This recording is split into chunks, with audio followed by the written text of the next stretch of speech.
How's it going, guys? Today I'm going to be featuring the Sejong, the Tier 8 Pan-Asian Light Cruiser. This is a ship that I think I enjoy it more than Takahashi, just because it's a little easier to use, and I guess technically, obviously a much faster reload. And I guess technically also a better fires per minute ship, even though you do have access to Aelatago, or well, some of us do anyway. But having smoke, being able to smoke up and farm, and not necessarily get shot at, does kind of help quite a bit. Sejong, I'm not sure actually if in this match I'm using fire chance skills. I think in the second row I have the detection and torpedo one, and then I think I might actually have beyond range.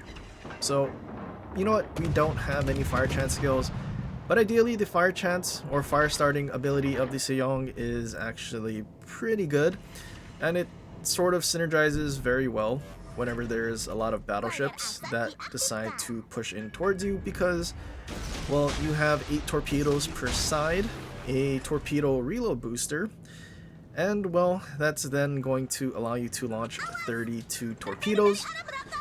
We get spotted when we reverse out of the smoke, and luckily for us, our only intention was to reverse out in order to torp, and once we got the torps off, we started going forward, and Shima torps do get spotted, and there's barely enough of a gap for us to actually dodge. But unfortunately, now that we know there's a Shima there, there's a pretty big chance that all of these torps that I'm launching are actually getting spotted before they reach the Colombo, which is super duper unfortunate. The Shima that also spawned with us, abandoned us, went to B. Kind of going to be the theme of this video is teammates in 2025, specifically destroyers. A lot of them don't really know what you're doing, and if you're unlucky to be with these unfortunate destroyers, yeah, gonna make your matches pretty bad.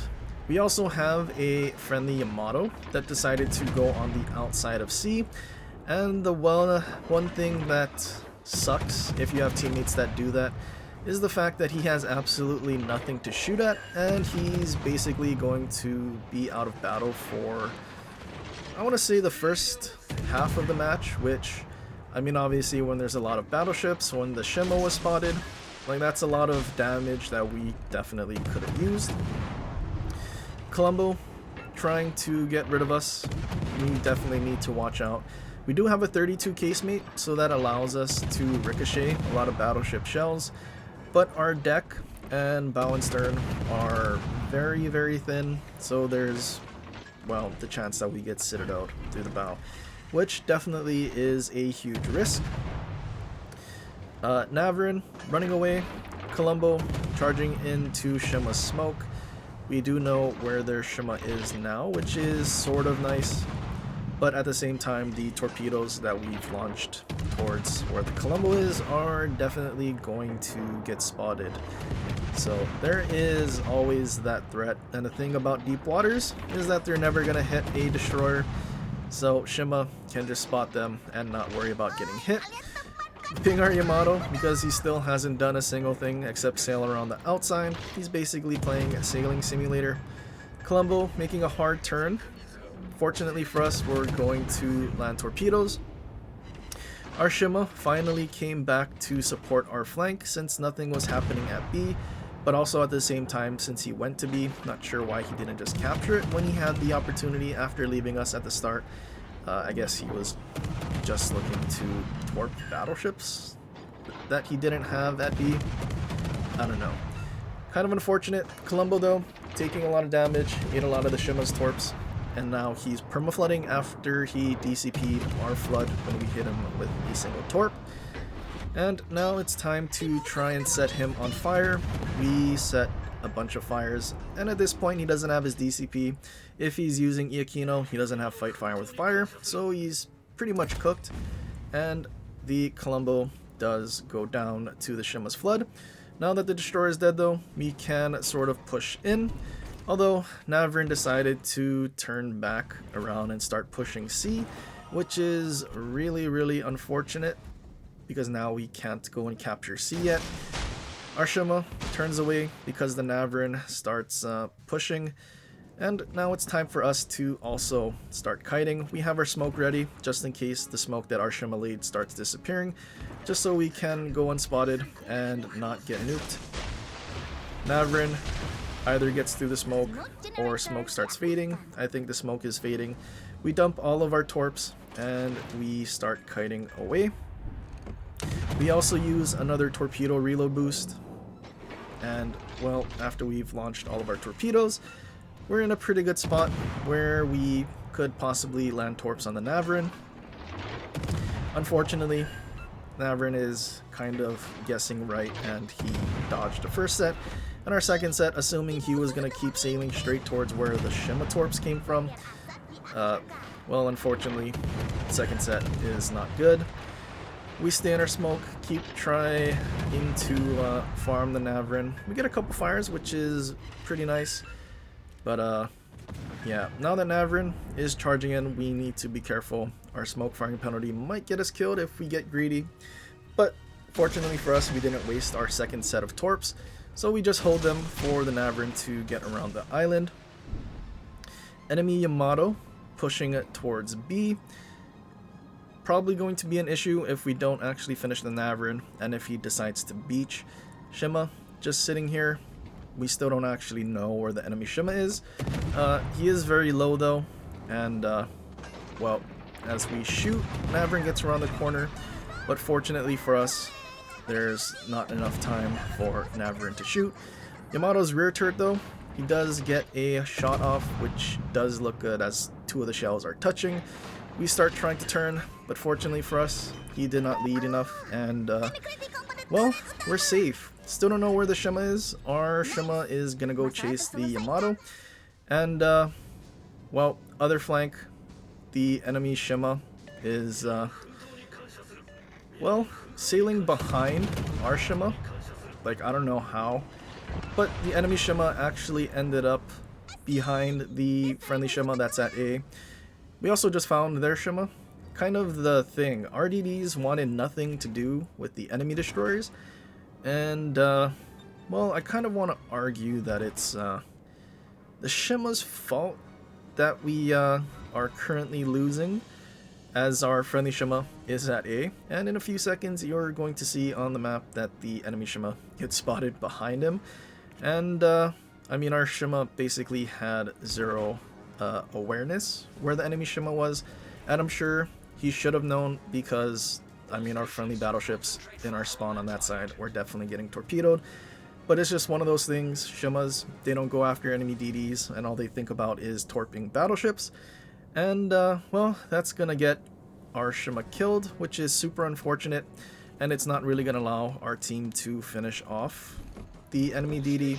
So there's just going to be the enemy DD that's alive on the other flank. And also, our friendly Shima that's on our side doesn't really go after the enemy Shima that was spotted. He dumps torps at the Yamato, but the thing is, he doesn't have any more torps, so he has nothing better to do, but he's not going to go after the after the Shima. I also forgot to mention, by the time our friendly Yamato got around the island, he actually ended up eating Shima torps and losing all of his HP. I think he got like one salvo in on the Navarin before we ended up torping him. But like, other than that, our Yamato really didn't do anything. So kind of very big waste of time to go around C on this map. And well, we're kind of racing against the clock to get stuff done here. Trying to push in and get closer to this Yamato that's reversing away. I mentioned earlier, Sejong has a 32 casemate, and yep, unfortunately, since Yamato overmatches, we eat one shell and it's a Citadel, takes most of our HP. It's also kind of why I've been running sims on Sejong, just to give us a little more HP. We're at 38,200 instead of 35, and I'm pretty sure had we eaten that Citadel without sims, we will obviously be a lot lower in terms of HP. But in addition, the damage we ate earlier, I mean the heals, since it scales with your overall HP, probably would have been in worse shape than we currently are, although using some other inspirations to either help DPM or concealment and allow you to move around the map as like a big DD would probably be a little better. Our friendly destroyer only now starts getting into the B cap to capture. Definitely took him a long time, and I mean he's still not really having gone after the enemy Shima, which is super unfortunate. Our Yamato ate all the torps, has no HP, so there's really nothing he can do. Our friendly Zhao is on the one line. I think he was trying to run away from the Shima, even though I'm sure at this point he's not actually spotted anymore. So we have two teammates that's basically out of action. I guess the one good thing about the Shima being at B is that he's actually spotting for us to farm the Yamato, and I think this is the moment where I realize possibly having the fire chant skills in the first or second row might have been a little more useful, because this Yamato for some reason just seems like he doesn't want to be set on fire. Shima torps look pretty decent for the Yamato, depends if there's a gap for him.